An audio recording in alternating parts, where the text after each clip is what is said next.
Hello, everyone, and welcome to today's video challenge. My name is James Bonanno. Welcome back to everyone who has been following along on our challenges this week. I am super excited to discuss high quality Instagram reels today, how to create them, how to export them, how to spice them up a little bit, just give it that extra level of spice that you're looking for the Instagram algorithm and all the vertical format video that we have to create these days as video content creators. So thank you for joining us. If you are tuning in and you're watching on YouTube, make sure to click the link in the description. All the source files will be included. I have included all the assets that I will be working on today. So if we don't get to everything on this tutorial, feel free to use that time and practice what you learned today. And make sure to head over to behance.net/Adobe Live. If you are not tuning in on YouTube, we have daily streams on there, and you can hop in, join the chat, ask any number of questions. We're here to serve you and to make this as collaborative as possible. So without further ado, we only have about 30-ish minutes to get into Premiere Pro. Let's dive right in and let's get cranking. Okay, so if you joined us yesterday, you'll know this project file seems a little bit familiar because it is the same video that we worked on yesterday when we talked about overlays. But I thought it'd be a really great way to kind of rework this specific video for Instagram Reels and start to actually cut the reel from scratch. And when we talk about high quality Instagram Reels, that can really mean a number of things. I took high quality as just a step further and actually shot a lot of the footage on a cinema camera, so not necessarily on a phone. And I actually shot it in a 16:9 format. So typically for Reels, you want to have a 9:16 format, so vertical, to make sure that it fits on the phone. And in most cases, you would actually film them that way. So we create Reels on our travel page with our phone. But in this case, I thought, let's just do a little bit extra and actually show you on the tutorial how we're going to crop into the footage that we shot widescreen. So I'm going to just play back some of this a little bit just so we can see what we're working with. And then we're going to dive right in and get cranking on the edit here. So I'm going to play this back.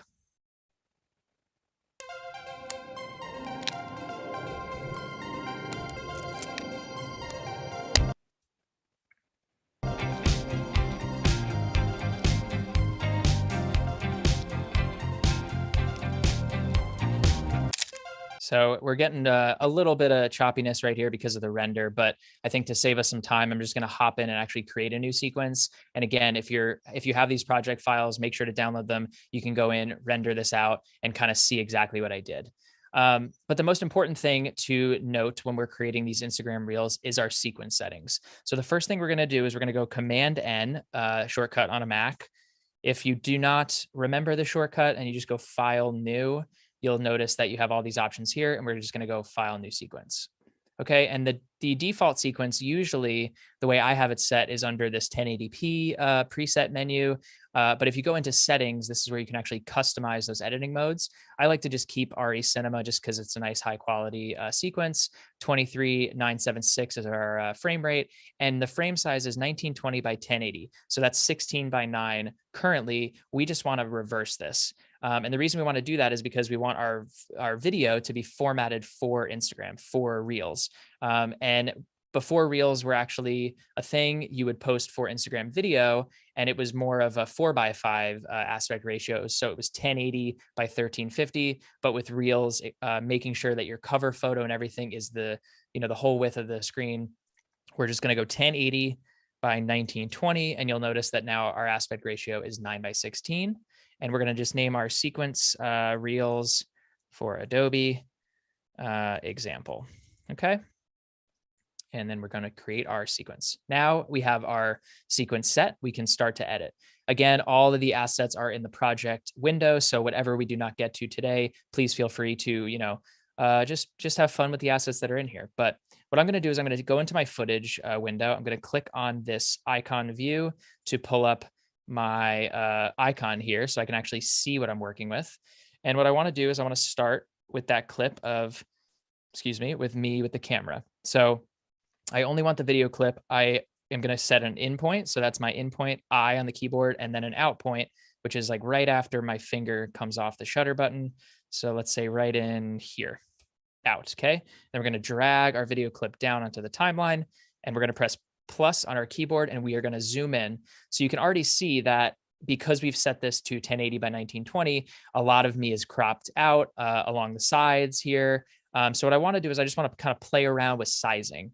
And a good kind of rule of thumb, if you are shooting 16 by 9 for reels, make sure that you're shooting with a wide enough angle or a wide enough lens so that you realize you're going to lose a lot of the parts of the frame that aren't in that vertical format. You can certainly set your camera to those parameters as well, or to make it a lot easier, you can just use your phone in a vertical format. But today we use this cinema camera. So we're going to go into effects controls. We're going to scale good old Jamesy boy out. It's a nickname I just gave myself. So if anyone else wants to call me that, go for it. And I'm only going to scale myself a little bit because, again, we already cropped those sides out and we don't want to come all the way out to have black frames behind it. Okay. So we have this clip in here, and now I'm going to do the same thing with the second clip. And that clip is right here. Let's see what we got going on. So I want to get this clip of me opening the film roll. Okay, so I'm going to drag and drop this clip. It'll snap to my timeline. So the same process of any other video. The major difference just is this format here. Okay, we're going to go to effects controls. Same thing. I don't think I need to scale this much, but I'm going to just test it a little bit and just see kind of what I'm working with here. So I'm going to zoom this in, and I'm actually going to drag the position over so I can see sort of the action of the frame. And we talked about keyframing on Monday. I'm not going to keyframe anything. So if I click the stopwatch, then I could add those keyframes. In this case, I just want to move this position and adjust it. If you press motion, you'll notice that these blue kind of like bounding borders come up, and this allows you to just move this wherever you need in the canvas. Okay, we're going to move on to the next clip. I think I actually pulled it from this clip here. And again, we are using, like I mentioned, we are using a cinema camera, so the file sizes are a little bit bigger. And in most cases, I would actually proxy these files, which would be another tutorial altogether. And that's why you're seeing some of the rendering issues right now. So I found my in and out points. I'm going to drag this clip here. And again, we're kind of roughing this in, and I'm going to take my position, click here, and I'm going to move over. Okay, so now we're starting to build our frame the way we want it. Okay, so for the sake of time, I'm going to reference challenge number 3. I'm going to see what I kind of did here. And I'm going to take this clip. I'm going to copy it because I know I do want this clip here. I'm going to copy it into my timeline here. Okay. All right. And now we're starting to look good. So now you'll see I actually need to scale this in. And I believe the reason we are having that issue is because if I click this clip, it is already at 50%. So I need to scale this in. So I'm going to click this clip, and I'm going to come in here. I've already added a lumetri color. I'm going to just zoom in to where I like it, take our motion, just kind of move this around, and then maybe adjust the rotation a little bit so we get a nice straight line with our camera. Things are looking swell. I'm digging it. Does anyone use that word anymore? Swell? I think we got to bring it back. That's my personal opinion. Okay. And again, we're going to save a little bit of time here. I know it's a bit of a cheat, but that's why I created this ahead of time, because I want to make sure that we're showing everything we can on this tutorial, and also allowing you at home to work on this yourself. Okay. So I'm going to copy this clip. Again, we're going right here into our timeline. Okay. And I actually want to zoom in a little bit on this clip because I want it to feel a little different from the clip before, even though they're both from the same frame. And the important part about this clip is that we see the film roll being kind of rolled into its spool, or there's definitely a proper name for that, and I probably don't have it right. But so we have a different kind of scenario going on here. The same exact frame, different clip. Okay, so we're at about 6 seconds right now. And I just want to kind of take a quick break and hop into the chat here and say hello to all the friendly faces that are here. Bruce, it's nice to see you again. Hi, Sam and gang. Welcome, everybody. If there's any questions that I can answer, please throw them in the chat. I'm sure everyone that's watching this tutorial would love to to have any sort of questions specifically pertaining to Instagram Reels, how to create them, how to export them, all that fun stuff is what we're getting into today.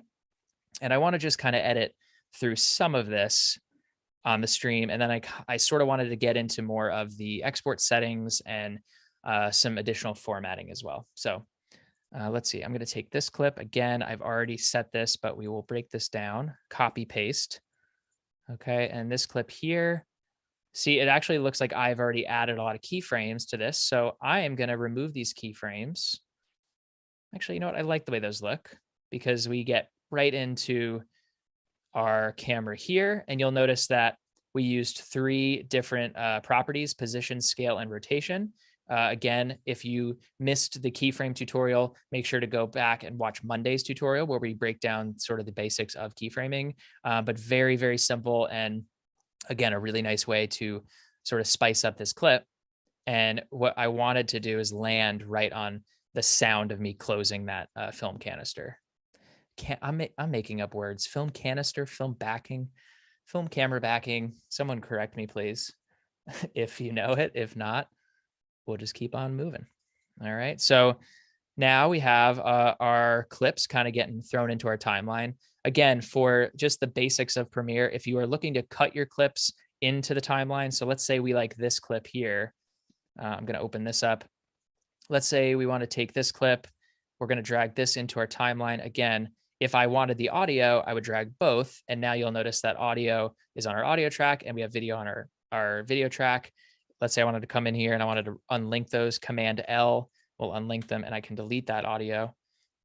In this case, let's say I like this clip and I just want to take maybe the beginning portion where I'm pointing at the top of this. I'm just going to come in here and press Command K, and that will cut this clip accordingly. You can either do that or you can, manually drag your clip. So there's a lot of different ways to actually just edit and cut your clips right in the timeline. And I know we're sort of attracting a wide variety of users in Premiere Pro. So some a little more basic, some a little more advanced, but you can never be too good for the basics. So I like to try to address as much of that as possible. All right. And any questions, please feel free. Let me know as I go through our creating Instagram Reels. Again, if you're watching, make sure to click the link in the description. All the source files will be there, and there are a lot of them. So I think it would be wise, and you could certainly get a good lesson going. Okay, so we might run out of time for the sound design, but I want to at least get everything squared away so we can go into the export. So you'll notice in this video, I have all film photos basically aggregated to the music that I chose. So what I'm going to do is I'm going to actually take our music track. And again, I believe this music track is from Epidemic Sound. I mentioned it yesterday. You can source music right here in Premiere Pro. If you go to the audio tab and you go to browse, there's tons and tons of options in here. So if you don't have an Epidemic Sound account, no problem. But I tend to like the music that they have. So I'm going to go in here. I'm going to go into my music folder wherever that may be. Sometimes I like going back and forth between these modes, and we have city lights. Okay. So I've already created my in and out point on city lights, and I'm just going to drag this in. All right. So drag my audio in. And what you'll notice on here is I've actually created all of these green markers. And what I like to do with these markers is I almost like treat it as my keyboard is the piano and I'm just kind of playing notes as I go, because I like to flag all of the beats that I plan on cutting a visual to. So whether that's other video or in this case, these film photos, I wanted to make sure that every one of those photos landed on that cut line. So if I play this back,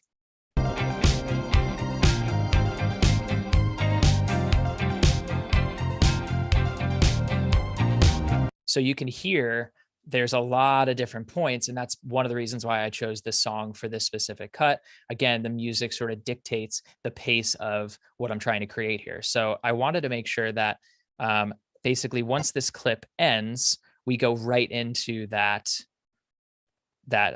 beat right here. So I think it's still a little, Seems like maybe it's a little early. If you press S on the keyboard, this allows you to kind of unlink and link snapping. So this allows me to get, there we go. That's much nicer.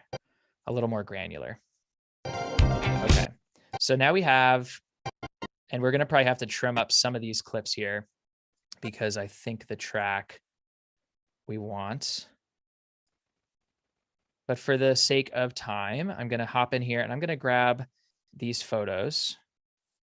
All right, so film photos. I'm going to go into the bin here.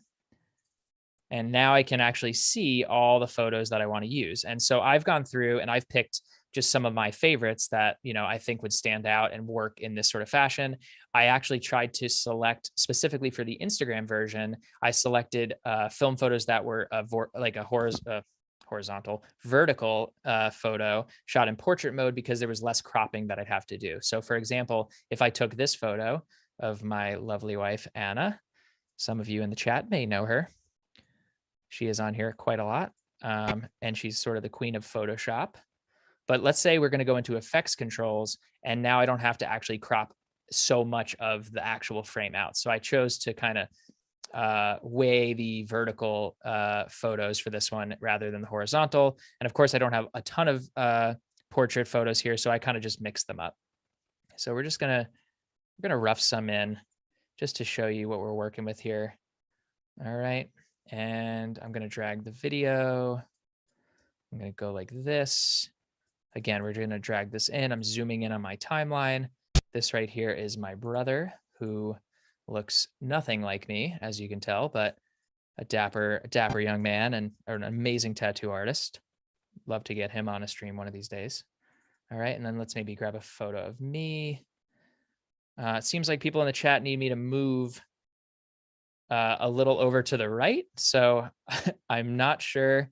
It looks like I'm centered. So I apologize if I'm too far to the right of the screen here.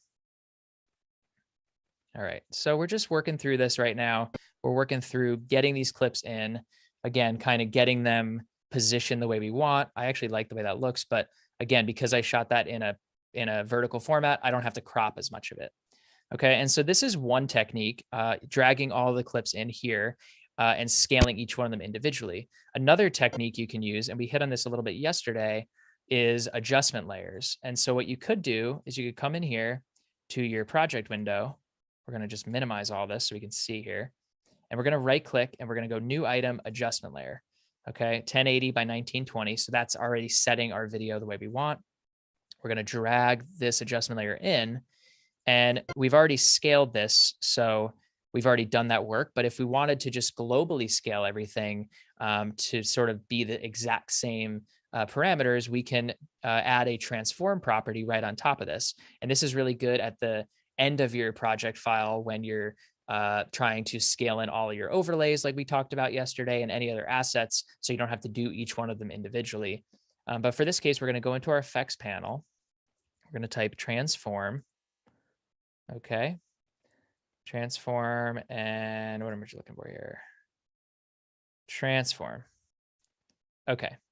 All right. So we have transform here, and we are going to actually just play around with these parameters here and scale this in. So you'll notice that if I scale this in, anything I scale has now adjusted all of these properties underneath. So if I scale this, you'll notice that the clips underneath it are scaled. So adjustment layers, again, work the same way that they work in After Effects here in Premiere, and they're a really great time saver, a great way to sort of like turn layers on and off. So let's say I scale this all the way in, and we can see that everything is a lot tighter, and I wanted to just see what it would look like without it. I could just toggle this track off and toggle it back on, and you can see the difference, right? Huge difference. And I can very easily, remove that for a client or just slap it on at the end. So again, just a little time saver, but for this one, we actually have gone in and, created those scale properties on our own. Okay. So let's see here. Let's see. So the photos that we've selected, I'm just going to copy and paste these again, because we are running a little short on time here.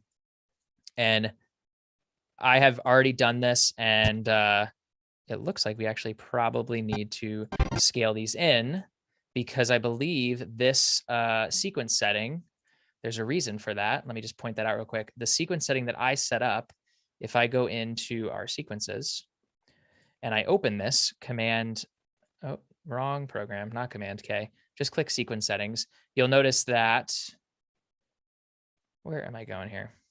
Challenge number 3. Huh. 1080 by 1920. Okay, that's weird. I thought I had a 4K sequence setting, but in this case, we're going to use that adjustment layer that we just had, and we're going to transform this, and then we're going to just get to a quick export and wrap things up here. So we're going to throw an adjustment layer on this. Okay, drag this out. We're going to go back into our effects controls, transform. If I knew how to spell, sometimes you just don't know what you're doing. All right, and scale. And now we can scale all these photos individually with just one click, one adjustment layer. And it saves us some time. So down here, it looks like this one wasn't actually scaled enough. We're going to scale that one in.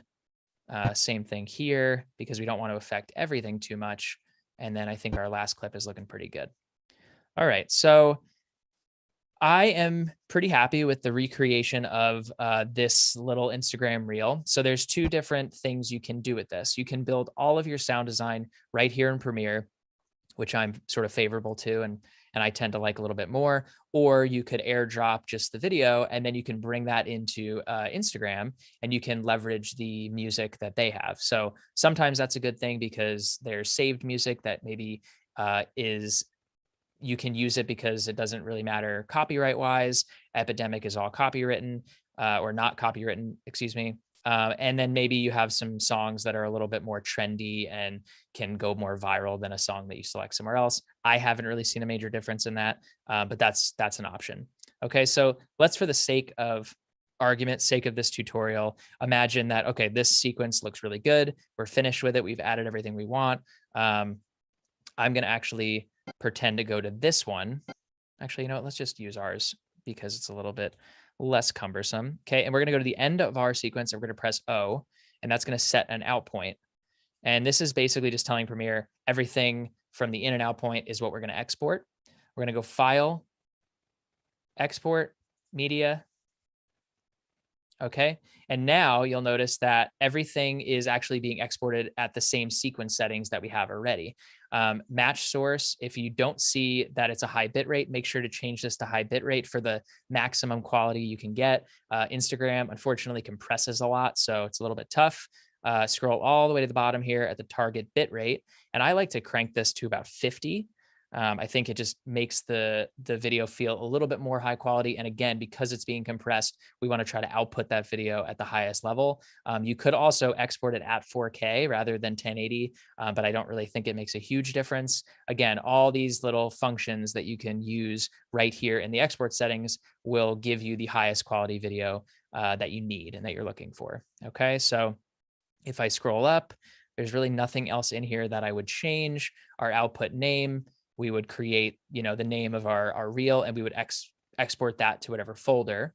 And then the last part is, once you've actually exported that video, let's say you put it on your desktop or you put it on a hard drive, you take that video and you airdrop it directly to your phone. Don't send it through G Drive. Don't send it through Dropbox. Airdrop it, because I've noticed that it does compress if you send it via WeTransfer or any other way. So it's very important. Airdrop is the final step, and then you're good to go. And the cover photo, you can now select. You can, create whatever photos you want and use that cover photo on Reels without having to implement it here into your project. So again, I know, very, very quick. Again, sorry for those in the chat. If my webcam window is a little bit wonky, it has been giving me some issues. So hopefully you were still able to follow along with this very brief, but hopefully very informative tutorial. Again, Instagram Reels are the way of the future. Unfortunately, Instagram definitely favors video more than photos these days, but you can create something really amazing. And if you have phone footage and clips on your phone, airdrop them to your computer and basically do the reverse and start editing by importing those clips right here into Premiere. So that is it for me, everyone. Thank you so much for joining. We definitely want to see more of your work, so make sure to, work in the Creative Cloud community in video specifically. There's a ton of other resources in the description below. Discords, communities, more videos. Just tons and tons of resources. So make sure to click that link and have fun with the source files that we provided. And yeah, we hope you continue to learn in the Creative Cloud programs. Again, my name is James Bonanno. Thank you for joining me today, and we will see you tomorrow.